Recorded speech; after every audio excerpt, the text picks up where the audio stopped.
አትይኝም ሴትዮ? እንዴ አሁንስ በዛ። ምን አንቺ ርካሽ ለኔ ነው መልስ የምትሰጪው? እኔ እኮ የተከበርኩ ሴት ነኝ። ባንቺ ውዳቄ ሰራተኛ የምሰደብ አይደለሁ። የተከበርኩ ነኝ ያልሽው?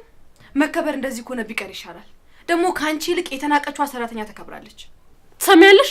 ሁሉንም ነገር በቅርብ ታይዋለሽ። እኔ ለሳሚ ብዬ እንጂ አንቄ ማባረር አላቃተኝም አንቺ። ቆይ ከኔ ጋር ለምን ትፎካከሪያለሽ? እኔ ከዚህ ቤት በወጣ ሳሚ ካንቺ ጋር የሚሆን ነው ይመስልሽ? ትሰሚያለሽ? ከኔ ጋር መወዳደሩን አቁሚና ከራስሽ ጋር ተፎካከሪ። ማ እኔ ነኝ ካንቺ ጋር የምወዳደረው?